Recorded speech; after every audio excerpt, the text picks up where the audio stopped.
Zupanc in predstavljala bomo inovacijski projekt Doktor lahko vstopi. Namen je bil, da učencem olajšamo vstop do tehničke učitelje. Tako smo se odločila, da bomo naredili elektronsko ključavnico, ki jo bodo lahko učenci in učitelji odkrivali z RFID ključki. Pa si pogledamo, kako deluje.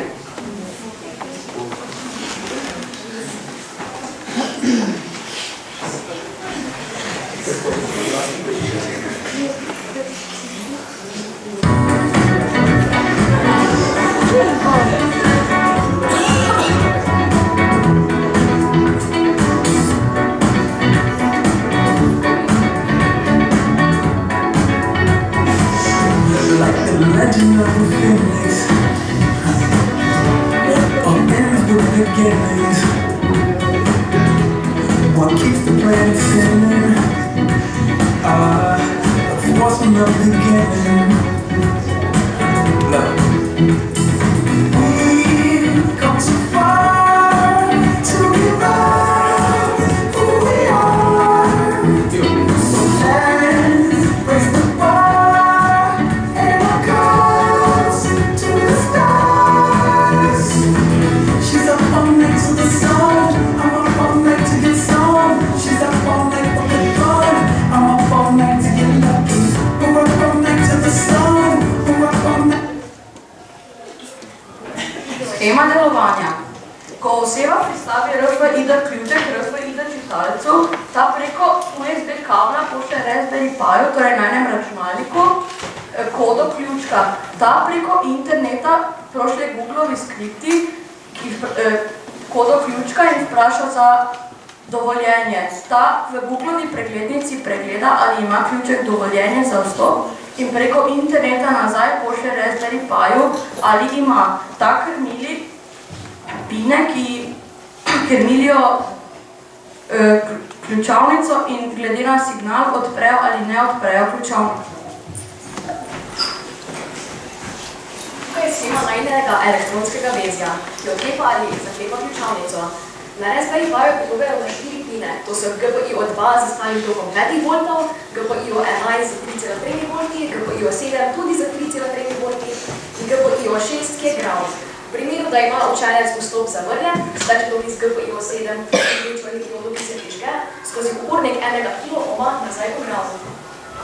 V primeru, da ima učenec vstop odobren, teče iz GPIO11 v zeleno LED diodo, skozi upornik 1 kOhm, skozi tranzistor, ki ga hkrati tudi odklene v ground. Ko je tranzistor odklenjen, tudi steče tok iz GPIO2 skozi relejsko stikalo nazaj v ground. Poleg relejskega stikala pa imamo tudi diodo, ki preprečuje preobremenitev tranzistorja. Takrat se sklene krog 12 V, ki sprosti magnet in odklene ključavnico. 3 sekunda se razvija in ključavnica se zaklene.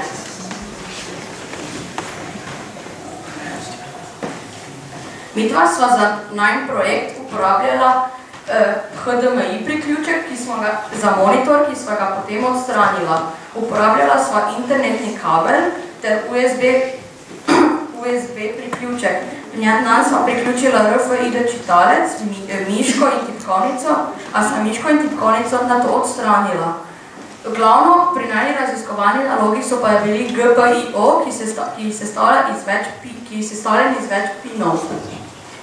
Program sva napisala v programskem jeziku Python, prenašen na računalniku Raspberry Pi. Za spomin na Raspberry Piu pa je potrebna tudi spominska kartica, ki na tej sliki ni.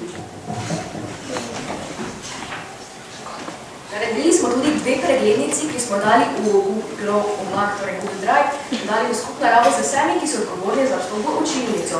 V prvi preglednici je bil seznam identifikatorjev z ključkov, imena njihovih lastnikov, torej učencev ali učiteljev, ter ali ima ta oseba vstop zavrnjen ali odobren.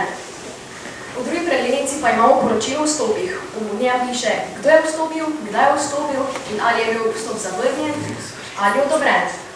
Potem so pa napisali enostaven program v programskem jeziku Google Apps Script, ki temelji na JavaScriptu in uporablja se za razširitve drugih preglednic, Google dokumentov, koledarjev, zemljevidov.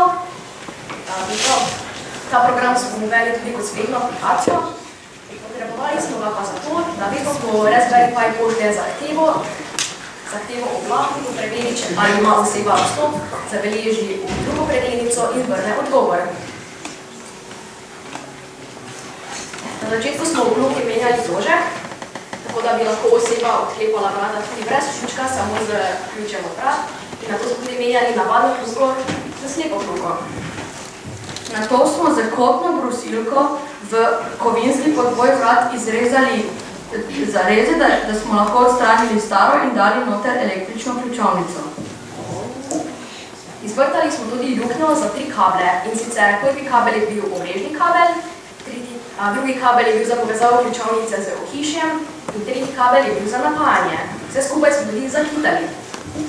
Sedaj pa naprava, preizkušena in delujoča, stoji v naši kleti.